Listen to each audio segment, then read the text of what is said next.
নমস্কাৰ আজিৰ এই ভিডিঅ'টোত আপোনালোকৰ বাবে লৈছে এটা ইন্টাৰেষ্টিং কনসেপ্ট যেটো কনসেপ্টৰ জৰিয়তে আমি যিকোনো এজন অচিনাকি ব্যক্তিৰ লগত ইংৰাজীত চিনা পৰিচয় হ'ব পাৰো আমি যদি কোনো এজন ব্যক্তিৰ লগত ইংৰাজীত চিনা পৰিচয় হ'বলৈ যাওঁ তেনে ক্ষেত্ৰত আমি জানিব লাগিব আমি ইংৰাজীত তেখেতৰ নামটো কেনেকৈ সুধিম আমি তেখেতৰ ঘৰৰ বিষয়ে কেনেকৈ সুধিম তেখেত ক'ৰ পৰা আহিছে তাৰ বিষয়ে আমি কেনেদৰে সুধিম বা তেখেতৰ ফ্যামিলিত কোন কোন আছে তেখেতৰ ককাই ভাই কেইজন আছে এই সকলোখিনি কথা আমি কেনেদৰে সুধিম বা কেনেদৰে সুধিব লাগে তাৰ বিষয়ে আমি জানিব লাগিব গতিকে এই কথাখিনি জানিবলৈ যাওঁতে আপোনালোকৰ মই এটা সৰু ভিডিও প্ৰস্তুত কৰিছো এই ভিডিওটো আপোনালোকে স্কিপ নকৰাকৈ হেকলৈকে চাওক আৰু আপোনালোকো এনেদৰে প্ৰেক্টিস কৰিবলৈ আৰম্ভ কৰক আৰু এইখিনিতে আপোনালোকক এটা কথা জনাই লওঁ আপোনালোকৰ মাজত বহুতো লাৰ্নাৰ্ছে মোলৈ ফোন কৰে ইংলিশ গ্ৰামাৰ ক্লাছৰ বাবে মই ৰিসেন্ট এটা online English grammar class start কৰিব গৈ আছো যদি আপোনালোকৰ মাজত কোনোবা ষ্টুডেন্টে বা কোনোবা লাৰ্নাৰ্ছে ইংলিশ গ্ৰামাৰ সহজ পদ্ধতিৰে ইজি মেথডত শিকিব বিচাৰে তেতিয়া হলে ডেসক্ৰিপচন বক্সত থকা নাম্বাৰটোত আপোনালোকে হোৱাটসঅ্যাপ কৰক আপোনাৰ নাম আৰু এড্ৰেছ আমাৰ ফালৰ পৰা আপোনাক কন্টাক্ট কৰা হ'ব আপোনাক কন্টাক্ট কৰি ক্লাছৰ সবিশেষ আৰু ক্লাছ টাইমৰ সবিশেষ সকলোখিনি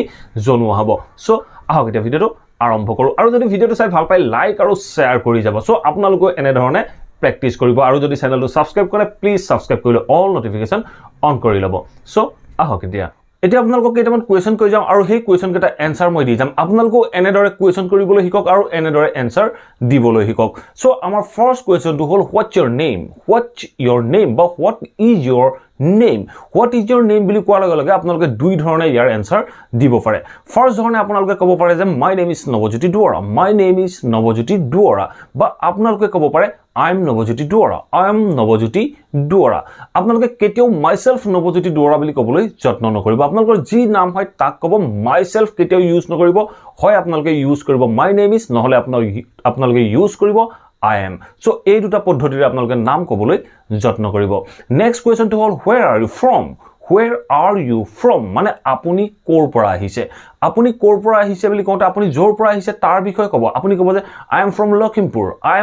Lakhimpur বা আপুনি যদি নলবাৰীৰ পৰা হয় তেতিয়া আপুনি ক'ব I am from নলবাৰী আপুনি যদি বৰপেটাৰ পৰা হয় তেতিয়া আপুনি ক'ব I am from বৰপেটা যদি আপুনি গুৱাহাটীৰ পৰা হয় তেতিয়া আপুনি ক'ব I am from Guwahati Next question to hold what do you do আপুনি কি কৰে what do you do মানে হল আপুনি কি কৰে আপুনি যি কৰে তাৰ বিষয়ে ক'ব আপুনি যদি এজন শিক্ষক হয় তেতিয়া আপুনি ক'ব I am a teacher যদি আপুনি কোনোবা এজন ইনস্পেক্টৰ হয় তেতিয়া আপুনি ক'ব I am an inspector যদি মই ক'ব লগা হয় মই ক'ম যে I am a YouTuber I create video for YouTube Next question to hold what's your father মানে what is your father তোমাৰ দেউতাই কি কৰে বা আপোনাৰ দেউতাই কি কৰে আপোনাৰ দেউতাই যি কৰে তাৰ বিষয়ে কক আপোনাৰ দেউতাই ধৰক শিক্ষক কৰে তেতিয়া আপুনি ক'ব my father is a teacher আপোনাৰ দেউতা এজন ৰিটায়াৰ্ড আৰ্মি তেতিয়া আপুনি ক'ব my father is an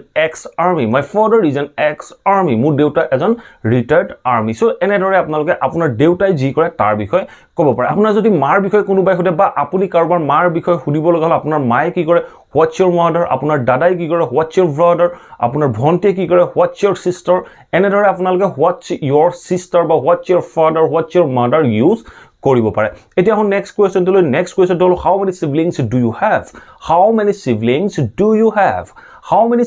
do you have মানে হল আপোনাৰ কেইজন দাদা ককাই ভাই বাই ভনী আছে সো আপোনাৰ যে দাদা ভাইটি ভন্টি আছে তাৰ বিষয়ে উল্লেখ কৰিব মই যদি কম মোৰ এজন দাদা আছে আৰু এগৰাকী ভন্টি আছে সো তেনে ক্ষেত্ৰত মই বাক্যটো কেনেদৰে কম আমি ক'ব লাগিব যে I have an elder brother and a younger sister মোৰ এজন ডাঙৰ দাদা আছে আৰু এগৰাকী ভন্টি আছে সো সদায় মনত ৰাখিব ডাঙৰৰ কাৰণে সদায় আমি elder ইউজ কৰো আৰু সৰুৰ কাৰণে আমি younger ইউজ কৰো এতিয়া হল নেক্সট কোৱেশ্চনটো লৈ Where were you born মানে আপুনি ক'ত জন্ম হৈছিল বা তোমাৰ ক'ত জন্ম হৈছিল সো আপোনাৰ জন্মৰ স্থানডখৰ বিষয়ে হৈছে where were you born আপুনি ক'ত জন্ম হৈছিল সো আপুনি য'ত জন্ম হৈছিল তাৰ বিষয়ে ক'ব আপুনি ধৰক নলবাৰীত জন্ম হ'ল তেতিয়া আপুনি ক'ব I was born in Nalbari মই যোৰহাটত জন্ম হৈছিল তেতিয়া মই ক'ম I was born in Jorhat মই লখিমপুৰত জন্ম হৈছিল তেতিয়া মই ক'ম I was born in Lakhimpur মই গুৱাহাটীত জন্ম হৈছিল তেতিয়া মই ক'ম I was born in Guwahati so এতিয়া আহো নেক্সট কোৱেশ্চনটো হ'ল are you married আপুনি বিবাহিত নে বুলি ক'বলৈ যাওঁতে আমি বাক্যটো কেনেদৰে ক'লো are you married আপুনি বিবাহিত নে যদি আপুনি বিবাহিত তেতিয়া আপুনি ক'ব যে I am married যদি আপুনি বিবাহিত নহয় তেতিয়া আপুনি ক'ব পাৰে যে I am single বা এই বাক্যটো এনেদৰেও ক'ব পাৰে what's your marital status আপোনাৰ মানে আপুনি বিবাহিত নে অবিবাহিত তাৰ বিষয়ে সুধিছে সো এই দুই ধৰণে আপোনালোকে কোৱেশ্চনটো কৰিব পাৰে আপোনালোকে ক'ব পাৰে are you married বা আপোনালোকে ক'ব পাৰে what's your marital status so আপুনি যদি মেৰিড হয় তেতিয়া আপুনি ক'ব আই এম মেৰিড যদি আপুনি মেৰিড নহয় তেতিয়া আপুনি ক'ব আই এম সিঙ্গল যদি ব্যক্তিজন মেৰিড হয় তেতিয়া আপুনি আৰু এটা কোৱেশ্চন ক'ব পাৰে যে have you got any children have you got any children আপোনাৰ ল'ৰা ছোৱালী আছেনে আপোনাৰ ল'ৰা ছোৱালী আছেনে তেনে ক্ষেত্ৰত আমি বাক্যটো ক'লো have you got any children যদি আপোনাৰ ল'ৰা ছোৱালী আছে তেতিয়া আপুনি ল'ৰা ছোৱালী আছে বুলি ক'ব ধৰক আপোনাৰ এজন ল'ৰা আছে এগৰাকী ছোৱালী আছে তেনে ক্ষেত্ৰত আপুনি বাক্যটো কেনেদৰে ক'ব আপুনি ক'ব পাৰে যে I have got a boy and a girl I have got a boy and a girl মোৰ এজন ল'ৰা আছে আৰু এগৰাকী ছোৱালী আছে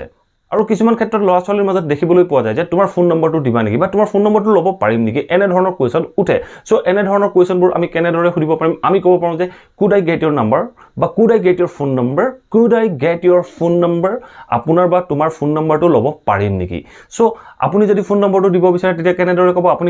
আপুনি ক'ব পাৰে যে ৰাইট ইট ডাউন বা পুট ইট ডাউন বা ৰাইট ইট ডাউন মানে লিখি যোৱা সো তেনেকুৱা ক্ষেত্ৰত আপোনালোকে ৰাইট ইট ডাউন বা পুট ইট ডাউন ব্যৱহাৰ কৰিব পাৰে সো নেক্সট কোৱেশ্চনটোলৈ আহোঁ নেক্সট কোৱেশ্চনটো হ'ল could I call you tonight ইয়াৰ অৰ্থটো হ'ল মই আজি ৰাতি আপোনাক ফোন কৰিব পাৰিম নেকি বা মই আজি ৰাতি তোমাক ফোন কৰিব পাৰিম নেকি সো আপুনি পাৰমিশন বিচাৰিছে পাৰমিশন বিচৰাৰ ক্ষেত্ৰত আপোনালোকে কুড ব্যৱহাৰ কৰি পাৰমিশন ল'ব পাৰে সো আপুনি ক'ব পাৰে যে could I call you tonight যদি আপুনি পাৰে তেতিয়া মই কেনেদৰে ক'ম মই ক'ম যে য়েছ ইউ কেন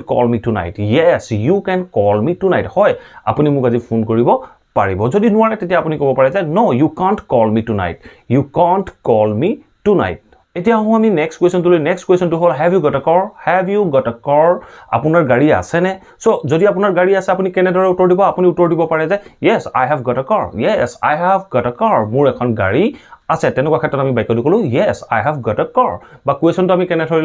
কেনেদৰে ক'লো আমি ক'লো যে হেভ ইউ গট আ কাৰ এই কুৱেশ্চনটো আমি বেলেগ ধৰণেও কৰিব পাৰোঁ আমি ক'ব পাৰোঁ যে ডু ইউ হেভ আ কাৰ আপোনাৰ গাড়ী আছেনে যদি আপোনাৰ গাড়ী আছে তেতিয়া আপুনি ক'ব যে য়েছ আই হেভ এ কাৰ যদি আপোনাৰ গাড়ী নাই আপুনি কেনেদৰে ক'ব নো আই ডোন্ট হেভ এ কাৰ এতিয়া আমি নেক্সট কুৱেশ্চনটো হ'ল what would you like to have আপুনি কি খাব বিচাৰে আপুনি কি খাব তেনেকুৱা ক্ষেত্ৰত আমি বাক্যটো কৈছোঁ যে what would you like to have বা তুমি কি খাবা সো তেনেকুৱা ক্ষেত্ৰত আমি যেতিয়া কাৰোবাক কুৱেশ্চন কৰোঁ বা কাৰোবাক আমি সুধো যে ভদ্ৰভাৱে সুধো আপুনি কি খাব বা তুমি কি খাবা তেনেকুৱা ক্ষেত্ৰত আমি বাক্যটো ক'ব পাৰোঁ যে what would you like to have আপুনি কি খাব বা তুমি কি খাবা যদি আপুনি কয় যে মই একাপ চাহ খাম I would like to have a cup of tea মই একাপ চাহ খাব বিচাৰোঁ বা আপুনি ক'ব পাৰে যে I would like to have some drink মই অলপ ড্ৰিংক কৰিব বিচাৰোঁ সো তেনে ক্ষেত্ৰত আমি বাক্যটো ক'লো I would like to have some drink ইয়াৰ নেক্সট কুৱেশ্চনটো হ'ল what are you going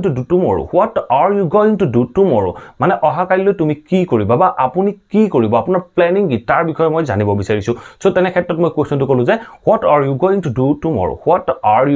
do tomorrow আপোনালোকেও এনেধৰণে কুৱেশ্চন কৰিব পাৰে সো মই যদি কওঁ মই অহাকালিলৈ মোৰ বন্ধুক লগ কৰিব যাম তেনে ক্ষেত্ৰত মই বাক্যটো ক'ম যে I am going to meet my friend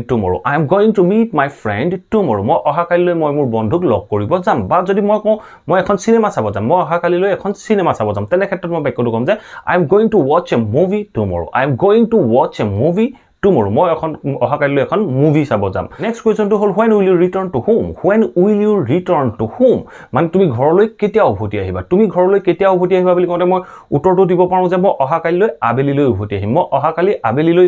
উভতি আহিম আবেলিলৈকে উভতি আহিম সো তেনে ক্ষেত্ৰত মই এনসাৰটো দিব পাৰোঁ যে মই ক'ব পাৰোঁ যে I will return to home by tomorrow evening মই অহাকালি আবেলিলৈকে মই ঘৰলৈ উভতি আহিম এনেদৰে আপোনালোকে বিভিন্ন কুৱেশ্চন কৰিব পাৰে এনেদৰে আপোনালোকে বিভিন্ন কুৱেশ্চনৰ এনসাৰ দিব পাৰে আশা কৰোঁ এই ভিডিঅ'টোৰ পৰা আপোনালোকে নিশ্চয় জানিব পাৰিলে আমি কেনেদৰে কুৱেশ্চন কৰিব পাৰোঁ আমি কেনেদৰে সেই কুৱেশ্চনবোৰৰ উত্তৰ দিব পাৰোঁ যদি ভিডিঅ'টো ভাল পালে প্লিজ ভিডিঅ'টো লাইক কৰিব আৰু শ্বেয়াৰ কৰিব আপোনালোকে যিমান পাৰে সিমান লাইক কৰিব সকলোৰে মাজত শ্বেয়াৰ কৰিব যাতে অসমৰ প্ৰত্যেকজন ছাত্ৰ ছাত্ৰীয়ে ইংৰাজীৰ এই কথাবোৰ শিকিব পাৰে আৰু বুজিব পাৰে আৰু যদি চেনেলটো সাবস্ক্ৰাইব কৰে প্লিজ সাবস্ক্ৰাইব কৰি অল নটিফিকেশন অন কৰি ল'ব মই ৰেগুলাৰ ইংলিছ লাৰ্নিঙৰ ভিডিঅ' আনি থাকোঁ আপোনালোকে লগে লগে নটিফিকেশন পাব আৰু ভিডিঅ'বোৰ চাব পাৰিব thank you for watching this video'